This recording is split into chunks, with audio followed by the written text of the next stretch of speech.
पण एवढ्या शून्यामधून त्यानं विश्व निर्माण केलं, त्याच्याबद्दल त्याचे आम्ही खूप आभारी आहोत. आणि तो माझा पुतण्या आहे. त्याचं जन्मगाव पिंपरी, हे गाव संतूक पिंपरी आहे. आणि पहिला टर्न त्याचा शिक्षणाचा औरंगाबाद, दुसरा टर्न पुणे आणि तिसरा टर्न अमेरिका. हे गावाकडे राहतो. आणि आमचा एक लहान म्हणजे मधवा बंधू तो नांदेडला असतो. एवढा आनंद आहे की जेवढं म्हणजे पोटामध्ये एवढा आनंद आहे की जसं जेवढं सांगेल तेवढं कमी आहे. एवढं त्यांना चांगलं काम केलेलं आहे आणि असंच करत राहावं. म्हणजे त्यांनी पहिले जे आम आदमी पार्टीमध्ये त्यांनी 3-4 वर्ष काम केलेलं आहे, त्याला थोडा अनुभव आलेला आहे.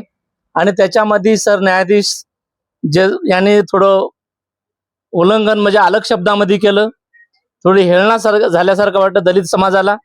त्याच्यामधून त्याला एक मनामध्ये चीड निर्माण झाली आणि त्या उद्देशाने त्याने हा कोकरोच जनता पार्टी हा पक्ष स्थापन केला.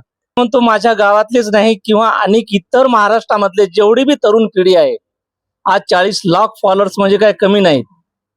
जेवढी तरुण पिढी आहे तेवढी तरुण पिढी त्याच्या पाठीमागे ठामपणे उभी राहील असा माझा विश्वास आहे.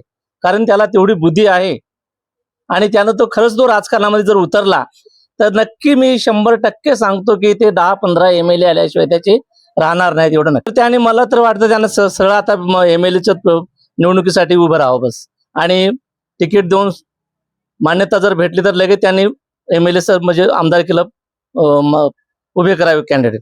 जे थालापतीने जसं कार्य केलं तसं नक्की महाराष्ट्रामध्ये घडेल आणि युवक पिढी त्याच्या खंबीरपणे पाठीमागे आहे. आणि जे आम आदमी पार्टीमध्ये त्यानं जे काम केलंय त्याचा पण त्याला 100% अनुभव आहे. त्यामुळं तो या कोकरोच पार्टी त्यांनी स्थापन केली. बंधू आहे आणि त्याचं म्हणजे त्याचं जे हे आहे जन्म हे गाव आहे आणि त्याचं जे शिक्षण वगैरे आणि त्याचं हे छत्रपती संभाजीनगर, दुसरा टर्म पुणे आणि नंतर अमेरिका या ठिकाणी जो पत्रकारिता जर्नलिझमचा कोर्स असतो त्याची त्याने डिग्री ही अमेरिकेमध्ये सगळ्यात मोठ्या म्हणजे बोस्टन विद्यापीठामध्ये केलेली आहे. आणि आज आम्हाला माहिती नव्हतं या गावामध्ये की एक कॉक्रोच झुरळ वगैरे हे पार्टी हे वगैरे काय चाललंय. पण या मीडियाच्या माध्यमातून, फेसबुकच्या माध्यमातून, इंटरनेटच्या माध्यमातून असं काहीतरी कॉक्रोचचे सिंबल हे ते पाहिलं तर बघतो तर आम्ही अभिजित दिपके दिसतोय त्याच्यामध्ये. आणि नंतर आम्ही सर्वांनी विचार केला की हा काय प्रकार आहे.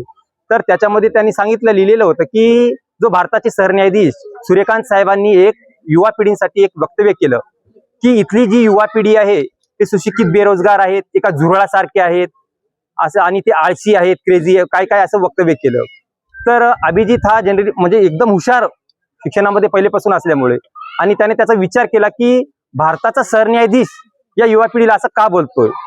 कारण खरंच पाहिलं तर या राजकारणामध्ये 90% हे अनपढ गवार भरलेले आहेत सध्याच्या राजकारणामध्ये. युवा पिढी काही नाही. आता जे नवीन सरकार जे केरळ, कर्नाटक या राज्यामध्ये अगर तुम्ही पाहिलं तर 50% पर्यंत सुशिक्षित लोक जे PhD झालेले, डॉक्टर वगैरे हे सर्व घेतलेले आहेत.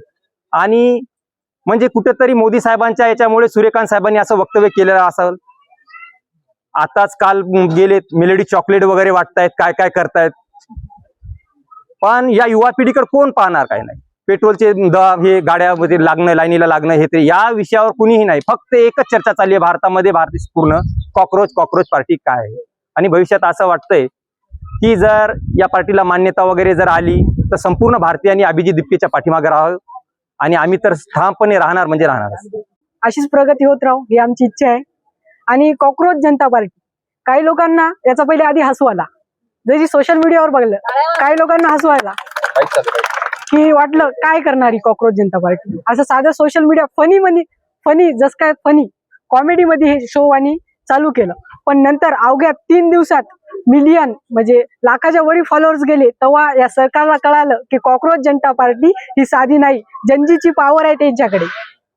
आणि अभिजित भाऊ दिपके हे माझे मामाच पडतात, अतिशय उत्तम अशी कामगिरी केली आहे. मला तर वाटते त्यांनी इतिहासच रचला आहे. कारण की विदेशात राहून भारतात त्यांनी स्वतःची पार्टी स्थापन केली आहे व ते स्वतः संस्थापक आहे. म्हणून आम्ही लय खुश आहोत. धन्यवाद.